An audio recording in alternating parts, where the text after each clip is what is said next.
दोस्तों आज pi industries का स्टॉक मार्केट खुलते ही ताश के पत्तों की तरह ढह गया। शेयर इंट्राडे में लगभग 8% तक टूट गया। लेकिन असली कहानी सिर्फ इस गिरावट की नहीं है। असली कहानी उस ट्रैप की है जो कंपनी ने 70 रुपये का भारी भरकम डिविडेंड देकर रचा है।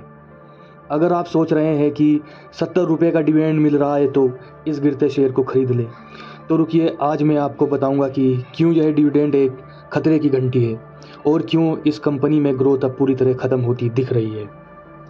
सबसे पहले बात करते हैं कि आज ये शेयर इतना भयंकर क्यों गिरा। कल रात कंपनी के Q4 के नतीजे आए और नंबर देखकर बड़े बड़े इंस्टीट्यूशनल इन्वेस्टर के होश उड़ गए। नेट प्रॉफिट पिछले साल के 331 करोड़ से 39% गिरकर सीधे 200 करोड़ पर आ गया। कमाई 12% तक साफ हो गई।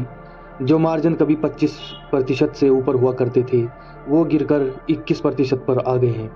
यानी बिजनेस हर मोर्चे पर कमज़ोर साबित हुआ है।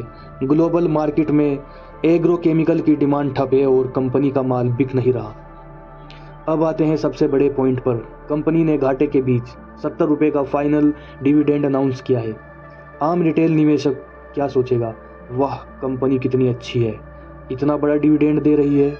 लेकिन स्टॉक मार्केट का एक कड़वा सच समझिए, जब कोई कंपनी अपने प्रॉफिट को वापस बिजनेस को बड़ा करने, नई फैक्ट्री लगाने या R&D में लगाने के बजाय शेयर होल्डर में बांटने लगे, तो वो घुमा फिरा कर आपको सिर्फ एक ही बात बोल रही होती है, भाई हमारे पास आगे ग्रोथ का कोई नया प्लान नहीं बचा है। अगर कंपनी के पास फ्यूचर प्रोजेक्ट होते, एग्रेसिव ग्रोथ प्लान होते, तो वो ये पैसा अपने पास रखती ताकि कंपनी को और बड़ा किया जा सके।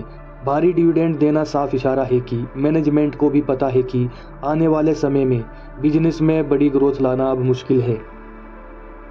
बात सिर्फ डिविडेंड की नहीं है, कंपनी के फंडामेंटल के अंदर एक और बड़ा टाइम बम टिक टिक कर रहा है। कंपनी का वर्किंग कैपिटल साइकिल 103 दिन से बढ़कर सीधे 192 दिन हो गया है और जो माल उधार पर बिक रहा है उसका पैसा आने में पहले 65 दिन लगते थे, अब 87 दिन लग रहे हैं। यानी कंपनी का पैसा मार्केट में बुरी तरह फंस रहा है। एक तरफ कैश फंस रहा है, दूसरी तरफ प्रॉफिट गिर रहा है और ऊपर से कंपनी डिविडेंड बांट रही है। ये लॉन्ग टर्म इन्वेस्टमेंट के लिए एक बहुत बड़ा रेड फ्लैग है। ये स्टॉक अपने हाई से लगभग 32% नीचे आ चुका है और 2850 के क्रिटिकल सपोर्ट के पास खड़ा है। लेकिन मेरा मानना साफ है, बिना अर्निंग ग्रोथ के और बिना फ्यूचर विजन के सिर्फ डिविडेंड के लालच में ऐसे फंसे हुए बिजनेस में पैसा लगाना समझदारी नहीं है। आपका इस डिविडेंड थ्योरी पर क्या मानना है?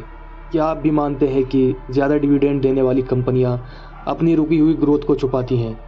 कमेंट में अपनी राय ज़रूर बताएं और चैनल को सब्सक्राइब करना ना भूलें।